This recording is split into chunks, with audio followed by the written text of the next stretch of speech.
નમસ્કાર, હું ચંદુ અર્જન રૂડાજ ઉર્ફે ચારણનો ચોરો. આપણા ચારણ સમાજ માટે આ વિડીયો છે. આપણા 3.5 પાડા એટલે કે આપણો આખો ચારણ સમાજ આમાં આવી જાય. ચારણ સમાજનું ધ્યાન મારે એ દોરવું છે કે મિત્રો, આપણા લોક લાડીલા કહેવાતા એવા કલાકારો જે આપણા ચારણ સમાજના છે, જેમ કે કીર્તિદાન ગઢવી છે, રાજભા ગઢવી છે, હકાભા ગઢવી છે, ભીખુદાન ગઢવી છે, વગેરે વગેરે આપણા મહાન એવા કલાકારો અને પ્રસિદ્ધ એવા કલાકારો જે અત્યારે ખૂબ માતાજીની દયાથી સક્ષમ છે અને સરકાર સુધી એ લોકોની વાત પહોંચે અને સરકાર એ લોકોની વાતનું માન રાખે એટલું પણ માતાજીની દયાથી એ લોકો સક્ષમ છે.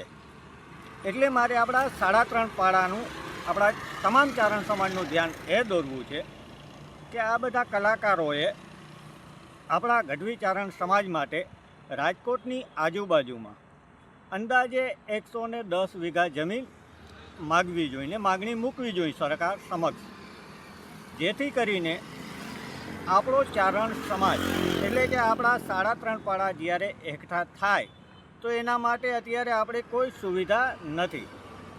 તો જો આ કલાકાર બધા ઈચ્છે અને આ માગણી મૂકે તો આ બધું શક્ય છે. અને કલાકાર આ માગણી સરકાર સમક્ષ મૂકે અને સરકાર જો આ માગણી સ્વીકારે નહીં તો પછી આ કલાકારોએ જાહેરમાં સરકારનો વિરોધ કરવો જોઈએ અને આંદોલન કરવું જોઈએ. જો સરકાર વિરોધ આ લોકો આંદોલન ન કરી શકે તો સરકાર વિરોધ પછી આંદોલન કરવા માટે આપણા સમાજ માટે હું તૈયાર છું, પણ ત્યારે આ લોકોને સાથ સરકાર મને તથા આપણા ચારણ સમાજને આપવો જોઈએ.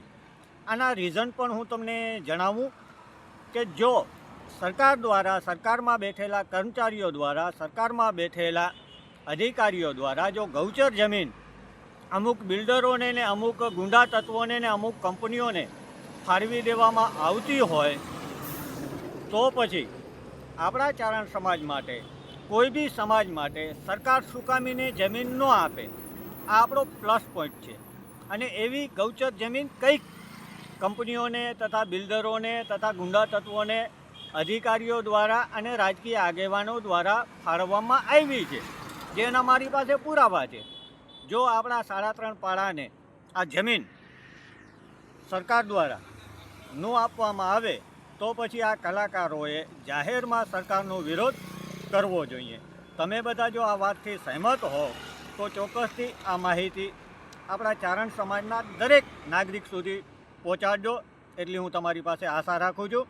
બધાને ચંદુ અર્જન રૂડાજના રામ રામ, જય માતાજી, ખૂબ ખૂબ આભાર, ધન્યવાદ.